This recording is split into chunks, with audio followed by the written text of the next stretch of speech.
I can't think of maybe a more fitting opening, of more fitting first hour of the show to segue into a special guest who's right in the heart of this, right at the, like, it's so funny. In the DMs, Kev just asked me if I've minted yet. And I don't know if you want to go ahead and bring him on screen. I can answer to him in person.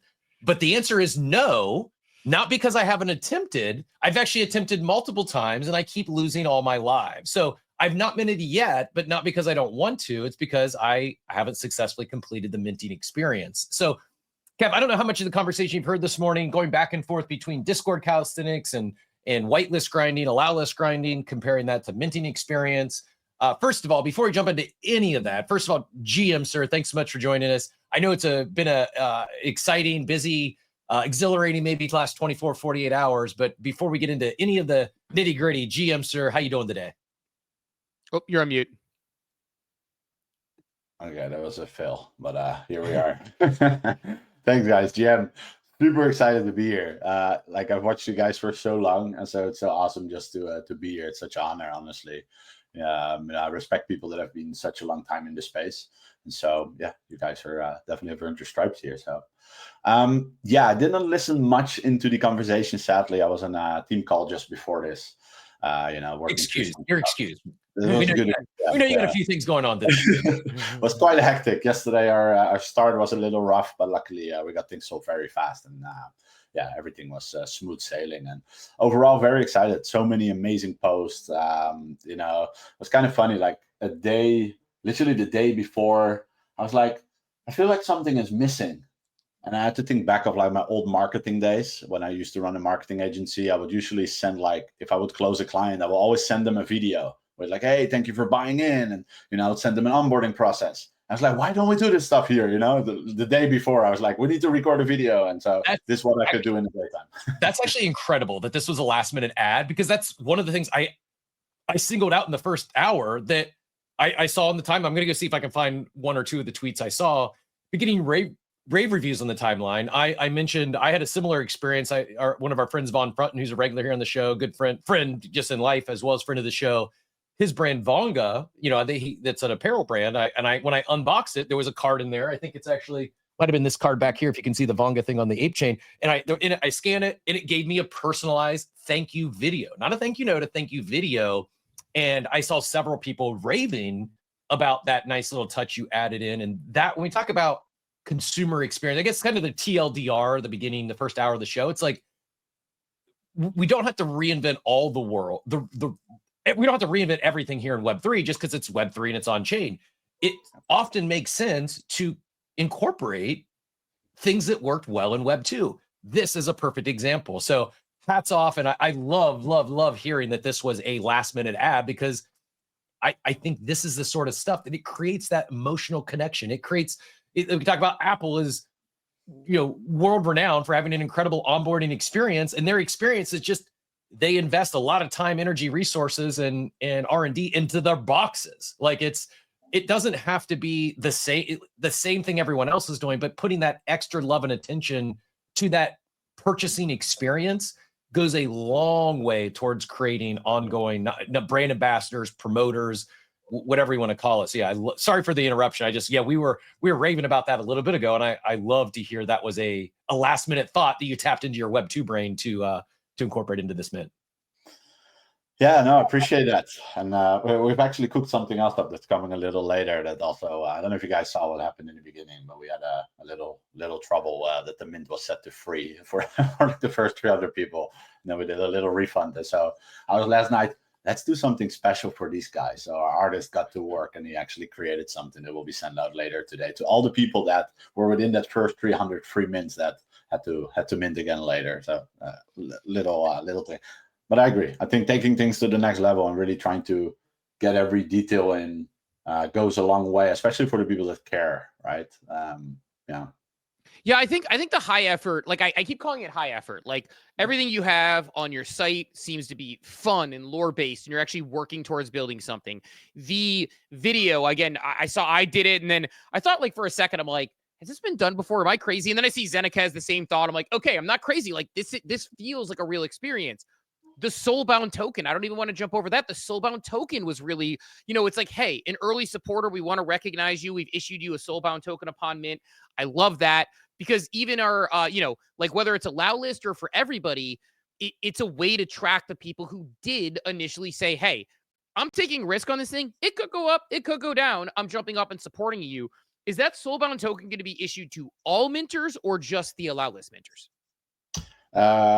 All minters of this phase, yeah, definitely.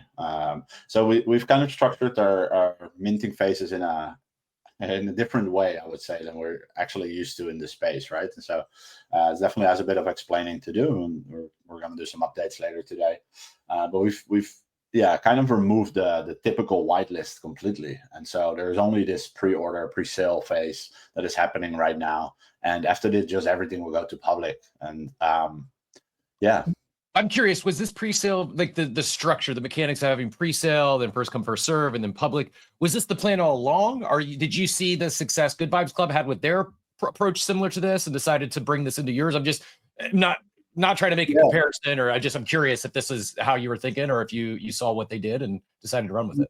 No, we've had this for a while. Well, we actually had it structured a little bit different beforehand, but we did make the decision a while back already to go this route. And big ups, by the way, to those guys. I love them. I met Chris in Paris, and literally, I don't know if you met him in real life, but he is literally good vibes.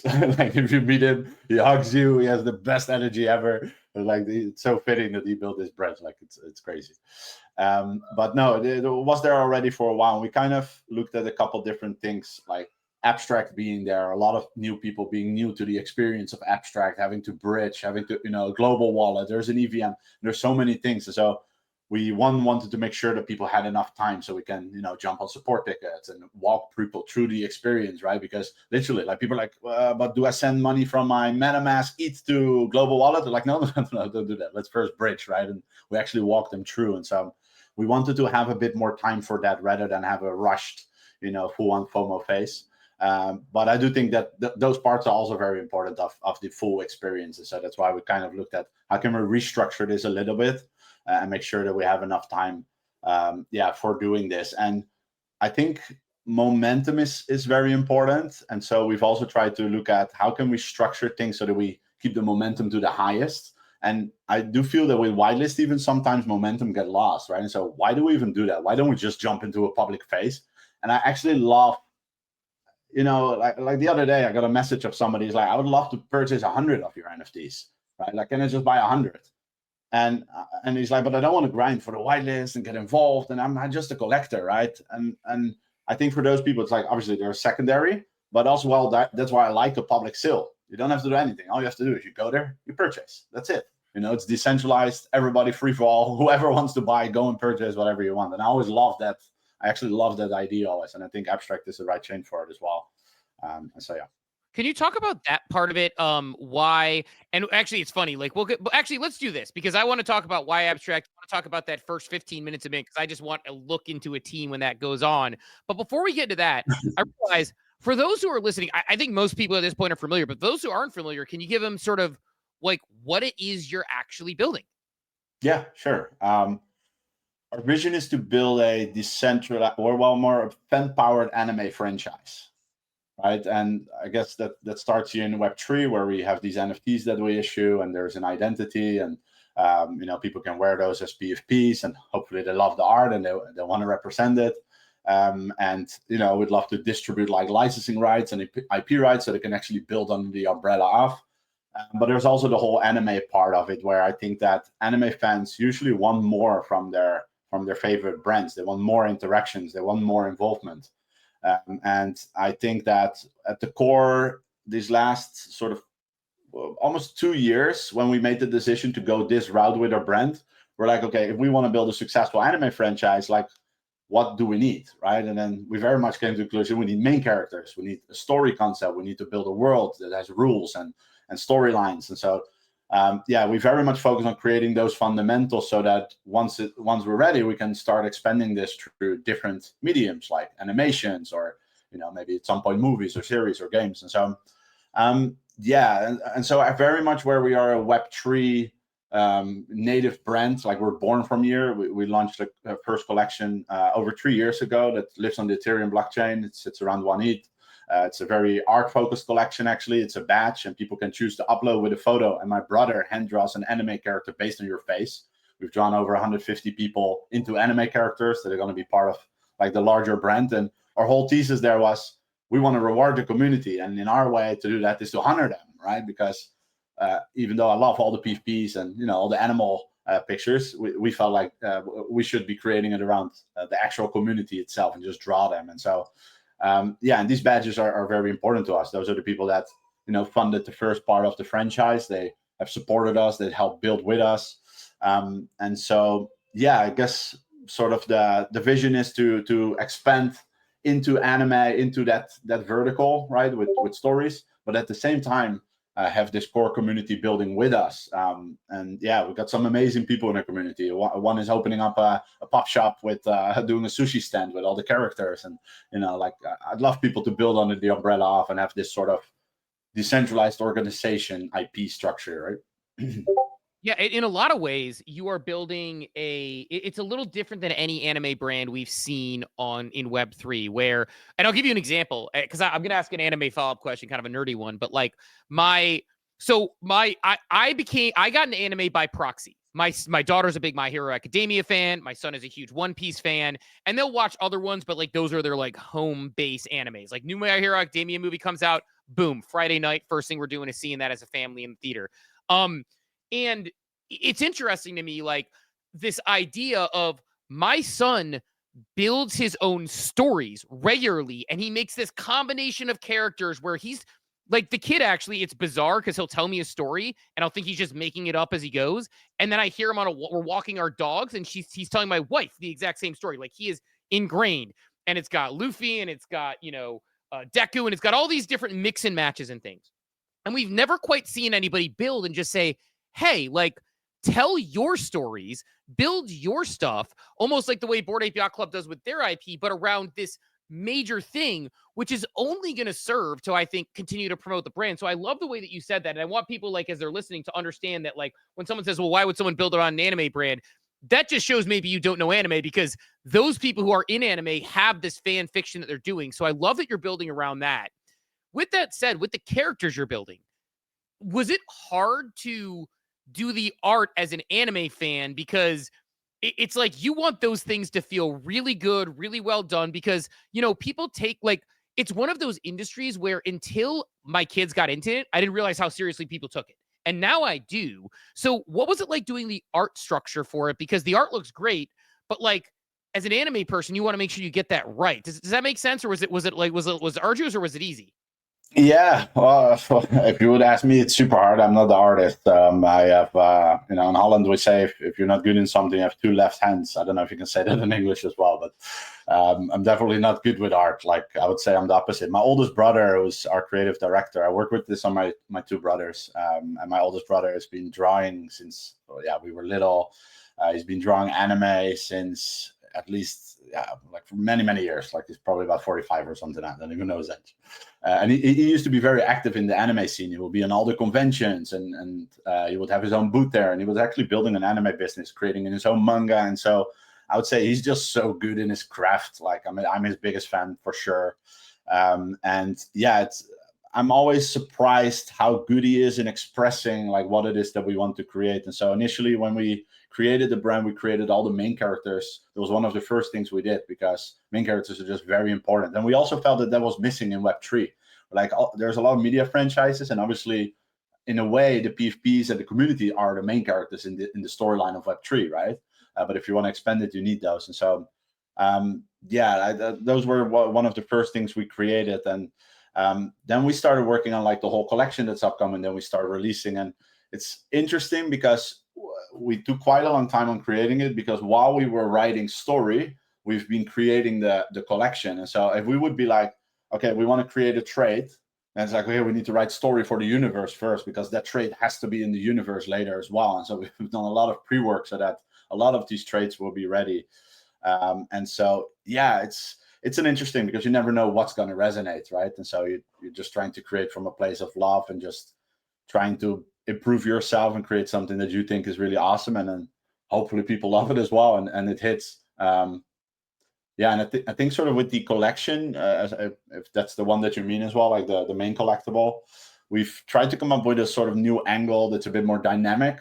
And if I think of anime, like it's always that moment just before they're going to attack. Like that's the most epic moment, right? And our storyline, like our whole brand is built around final bosses. It's called Final Bosu, right? And so we wanted to capture that moment right before the character is going to fight his final boss. And there's a whole symbolic meaning to it, because final bosses could also be your biggest challenges in life. And so you're the one that's actually fighting against the odds against your final bosses. And yeah, goes deep. I love that. I love that. I love that. I love that thought, and I love the way you're approaching it. They're not spending 3 episodes charging up like Dragon Ball Z. They're actually fighting, which is good. To throw in the anime reference. But no, that's awesome. And I again, I think that concept of like building alongside your community, and it's like one of the ones where, again, like what I love about real high effort anime is, like, again, it brings my kids in. I can get shopping with my kids. When I try to do a shop for Azuki Elementals with my kids, they like would look, they're like, nope, until I finally got one that they found acceptable, and they're like, okay, that one actually works. But my son would look at it and he'd be like, that guy looks like the guy who'd be really powerful, but he's too cocky. That one looks like the guy who would be, really good at, and he had like all of these different like thought processes of like how each one would be, which that one looks like the one who would be really good at inventions. It's like a guy with a lighter who looks so I think like those things are really interesting. So I love the way you're thinking about building it. That said, I want to talk about that first 15 minutes yesterday, because I think a lot of people are thinking about that. For people who missed it, like first 15 minutes, like those mints were free. You had them ultimately remint. You're working up something for those different people. Like you got it solved quickly and sort of had it fixed it up and going. Not even about what went wrong. Things go wrong. It's Web3. It's new technology. But when you see that and you're with the team and that starts happening, you're building up to this big moment. You're excited. You launch, and then you're just like, fuck. Like I mean, it's just, I can only imagine what it's like when the team gets together. What is it like? What is that moment like? How did you scramble? How did you solve it? Like, how do you stay calm in those situations, and what's going on? Like, what is your order of operations? I think none of us are going to have been there. Yeah, it's an interesting one. I would say that the first split second my mind went, I've just woke up into a nightmare. Like that was literally like the first second, right? And I noticed my mind going there. And like this last 2 weeks or so, I've been extremely busy with listening again to Anthony Robbins and sort of, doing some power stances and protecting my mind not to go into weird places. And so I luckily catched it, and I was like, no, this is reality. We need to control. We can control. Let's take action. And I think actually it was such a blessing in the end, because it happened. We were all on a call together with the whole team, excited, oh, there it goes, countdown, 5, 4, we're all counting down, and like, no price. And so, a split second of panic, or like, okay, guys, let's take action. And I'm gladly surprised, and I was hoping already that would happen, but I could truly see the power of how good our team actually is. Everybody knew what to do straight away. Like the community manager was like, guys, I'm gone, jumping to talk to people. He was gone. Like my brother and our project manager, they were like, okay, we're writing out announcements and starting to craft on it. I was talking with the dev, right? And it was so great. And the dev was just, give me seconds, I'm on it. And, very fast he solved it. By the time it was solved, my team already had all the messages crafted. And so we're like, okay, let's, watch the community a little bit. And it was just so fast resolved that it actually gave me a good perspective. It was a good test for us. What if you're in a high stress situation? Like, do we have each other's back? And so afterwards, we really looked at each other and we just felt super proud. But yeah, initially, of course, it's sometimes you have those dreams, and you've been working so long to this big moment, and you're like, this is it. And then it all fails. And you wake up and you're like, oh, it was just a dream. Like for a split second, it felt like that. But I've kind of always feel that you can only control what you can control. And so I don't know if you guys have listened to that interview from the founder of who got hacked the other day for like 1 billion, right? And you're like, if that happens, and he said as well, you can only control what you can control. And so it's instantly like, let's go into solution mode and find the problems. So, yeah. Yeah, that's, and you really learn a lot about your team. Cause I think like when things are cooking and things are going well, it's hey, this is easy. Like, this is this is how we roll. When things really go sideways, that's when you learn what they're all about. And I I love hearing of those moments because it's very honest. Like you have that probably stomach drop moment, where you did something, oh my God, something went wrong. And then you're like, immediately as a leader, it's like, how do I solve this? So, went in, got it solved, figured it out. And again, we talked about sort of the high effort touches, which you feel good about, the video, the soulbound token, the process, which feels really, really cool. I see Joey Vowles has his hand up though. So I know he's been big on this one and he's been a fan of yours for a while. So I want to go to Joey. Joey, feel free to get in here. GM Joey. GM guys. Yeah, I'll be super quick because I just got to the gym. So I've known Kevin for 3 years, I think. We met in Zen Academy before he ever launched any of this. Like we would have these calls from Zen, like Zeneca would host these calls and he'd bring special guests on. And, we would all collaborate together on like ideas about business and NFTs and launches and whatever. So we've been friends for 3 years now. I don't even know, for a while now. So he's a great dude. He's worked really hard on this for a really long time. Even when it was like the depths of the bear and right, like we didn't know what was going to happen in the space. He never gave up on it. So again, not financial advice, but if you like me and trust me, I vouch for Kev here. I do have a question though. With one of the things, I know you chose abstract, but Azuki, which is another anime brand, launched Anime Coin, and with Anime Coin, they had this big announcement about how Anime Coin is going to go towards helping proliferate anime and supporting anime projects and doing more for anime in the space. And did you ever consider launching on, I think they're on Arbitrum, right? Or working with Anime Coin to get some type of grant or funds based on what was on their roadmap for Anime Coin? Yeah, first off, thanks, Joey. It's kind of weird that he can hear me. I have to get used to this. We're on the stream and he's there, but it's pretty cool. Thanks, Joey. I'm actually every week still on the call with Zeneca. I think every Friday we have a small group, and those were super helpful, like super genuine calls, always helping each other. So it's really awesome. That's real quick on that. Is that the 333 club, or is that just his regular denizens, regular Zen Academy? Yeah, it used to be just the founder call, and then he also had the 333 club. But nowadays, I think about 3 months ago, he got like a small group of the people that were always on the founders call together, and he was like, let's make a pact. Let's be there every Friday. Like if you miss 2 weeks, you're out, right? Like we actually set some rules with each other just to bounce ideas, to support, to let out. Like the information is confidential, and so that's still there. It's super awesome. That was when we were. So when he only had the 333, he had 2 passes back in 2022. He had the 333 and just the Zen Academy pass. The Zen Academy pass got you access to the founders call, and then he launched Denizens, which was like the student pass or something. So this is back when there was only 2, and this was the Zen Academy pass, which was the lower of the 2 that we were able to all get on a call together. Yeah, that's correct. On the question, I have spoken to the team a bunch. Initially, our timelines were also not matching up, and so it was a tough one because the mission that I just spoke out and the direction we're taking is extremely aligned with everything that they are working on, right? And so, I haven't spoken much online about it, I would say, but I definitely love the team. Like I'm in contact, with some of the team members, close, and we're having calls now and then, and so. I don't think it's closed off. Maybe there's different things that we'll be doing together. Eventually, we chose, for Abstract to be our home for this particular collection. We obviously have a collection on ETH. We have an upcoming collection on Abstract. But I'm definitely not closed off, like to go multi-chain and to explore like what's best for everybody. I guess timing was definitely a big part of everything. We thought we would have launched a little bit earlier, to be honest, but market kind of did a weird thing on us, and we're like, okay, what to do next, and just trying to make the right choices here. And so,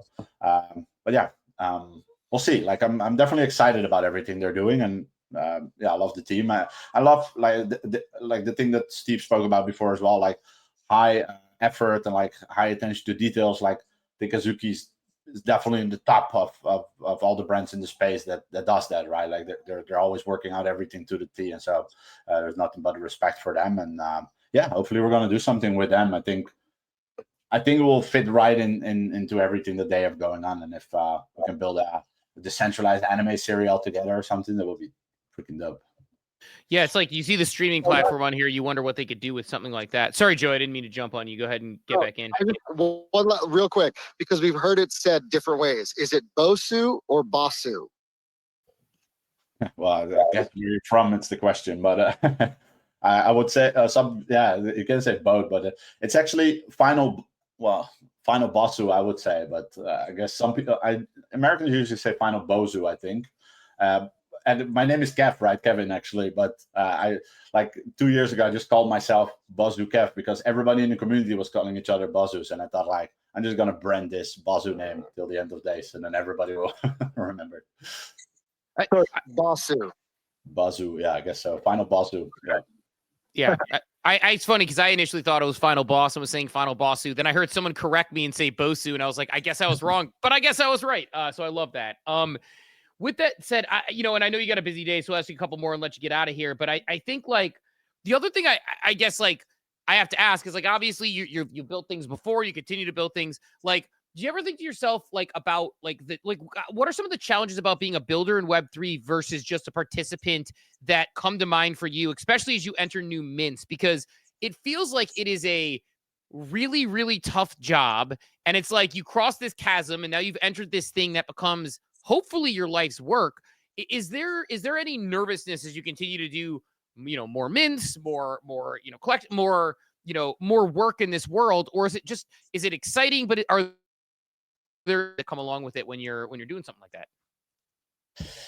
Yeah, it's an interesting one. I used to actually run a marketing firm for quite a while, and we scaled it up to a certain level at high cost, and that fell a bit apart. And then I rebuilt it afterwards, and I rebuilt it in such a way where I was just working with me and my partner. We had a couple of VAs in the Philippines doing all the work, and we made a good amount of money, and we're very free. Like I didn't have any pressure, really. Like it was super chilled life. I felt very free. Lately, it's definitely been the opposite, right? I think especially Web3. It's like you have like 1,000 mini judges that are constantly telling you what to do, what not to do, how to behave, and so it's definitely a bit of a challenge that you have to work through. I try to look at, I kind of see it in two ways. Like there's on one side, one of our biggest holders, Andre Nick, got to know him like 2 years ago. He's from Germany, came on visit here. I live on the Canary Islands in Spain. Came to visit me, stayed in my house for a couple of weeks, became very good friends. Played games, had some beers. He became the biggest holder eventually. And when I look at him, I'm like, this is what I'm really doing it for. That gives me so much motivation. Like I want 1,000 of him in our community, and we have the best community ever, right? And so I guess like that part just motivates me so much that it just excites me. Just the thought of building this together with a group of people rather than just with a team alone. I don't know. That idea is just very exciting to us. But obviously, there's the flip side as well. That you have to just deal with the pressure and with those things. And so, yeah, it's definitely a choice, as well. Obviously, since the last couple of months, my name starts to get out there, and so there's more eyeballs. There's more people that are judging me as well. It's not like I'm more in the and nobody like person that nobody knows me. And yeah, it's been interesting, but yeah, definitely exciting. I guess. You just try to create something that you're passionate and excited about, and I hope that people like it. Actually, before I jumped in, I heard you guys speak about Taproot, and I was on this call the other day. There was your space, by the way, and I love what he said. Like that, it gave me such a perspective because I think one of you asked, or maybe not, I didn't remember, like how do you justify this price, like 17K? Like how do you talk about it? And he said, I don't. If you want to buy it, you buy it. We're just trying to create something. And so I think that mindset is so beautiful because I don't know, it kind of frees you. It's like let's let go of the attachment, sort of, that it has to be something. We're just trying to create something awesome. If people want to be part of it, they should. And I feel like that takes the pressure a bit away. And so, yeah, it's overall exciting, a little bit of stress, but hope to sit on the couch one day with my son, watch it on a Netflix show, and say that we created this with a bunch of cool people. Yeah, like Dad made that is such a cool, like, I mean, my daughter finished reading through my book recently, and like she's 13 and it's a little higher level, but it's like, man, like she finished my book, she brought it to school, other people are reading it, and she like proudly is like, that's my dad, right? And like that moment is like something. And so, yeah, I'm sure you'll get there. I love that. The, no, I just agree. Like, I love that you brought that up because it's a thing that I've actually brought up since, in private conversations with people where I'm like, I love that Udi's answer was, I don't. The price is the price. We priced our product. If you don't want it, you don't have to buy it. It's like, yes, you're still going to have some anxiety. It doesn't make it go away, but I think there's power to speaking things into existence and speaking in that. It's like positive self-talk where it's like, yeah, you know what? We priced it. We see it this way. Take it or leave it. Your call. And I think very much you're the same way. Yeah, and it's kind of interesting because I was having this call even had a bunch of calls with Luca lately from Pudgy, and hearing his thoughts. He's been super helpful, by the way, on abstract side. Like he's like on calls with me like every week, like helping us discussing things. Even talk about the IP proliferation, getting it out there. I think what he's doing with the abstract founders is incredible. It's just literally like I would see like a coaching program. It starts sort of like that. Like he's actually helping people constantly, and so it's pretty insane. But one of the things I realized actually that NFTs in a way are like the worst business model in the world, right? Like if we charge $180 for an NFT and a person expects us to deliver value for the next 10 years, like from a business perspective, you would normally like, okay, this is $180. If we have 20-30% profit, and the rest goes to costs, like, that kind of makes sense. And then you make a profit, you can resell the product, etc. But in this world, it's definitely different. So I think you need some different motivations. I know Pudgy, for example, is spending a lot of money every year on Web3, and arguably not making a lot out of it. But on the flip side, you get supporters, you get, extra IP proliferation that helps on so many different levels. I guess it's a bit of a give and take, right? Yeah, absolutely. Well, look, I know you got a busy day ahead of you. Things are going well so far. We're enjoying it. Any other like thoughts that we didn't ask you or anything we didn't ask you about today related to the mint, related to the brand, anything we didn't hit on? I love the insights as far as like who you're talking to, how you're going about it. Like I'm excited for it. I'm excited, to look at the collection again with my kids, which is what makes it kind of fun. But anything we missed on today that you want to make sure we hit on? I think we've covered quite a bit. I think, the mint phases, we spoke a bit about that. I'm excited for the next weeks. There's some stuff that we still want to drop before mint. Like we're going to build up a bit of marketing again. I got one big thing coming that I think the space will be excited about. If your kids are anime lovers, let them watch it. I'm curious to hear what they're going to say. I've showed it to a few anime people and generally out of the space, and they're super excited. And so, yeah, just super excited for that. I'm excited for all the brand partners. There's a bunch of licensing deals that we've done already. There's some things we're going to launch straight away after mint on abstract together with a great partner from the space that I really love. There are some things on Telegram we're going to launch. Yeah, we're going to start moving and we won't stop. Like I'm just very excited in general. Thanks, guys. Like I really, really appreciate it. It's been lovely to finally be here. Yeah, love that. I'm sure first of many, and see you in the audience every day, so we know you're out there. We appreciate you being in the community and appreciate what you're building. Looking forward to seeing what that thing is today, and good luck with everything. I know you don't need it, but definitely looking forward to seeing you continue to grow. Thank you. Thanks, guys. Pleasure of ours. Appreciate your time, Kev.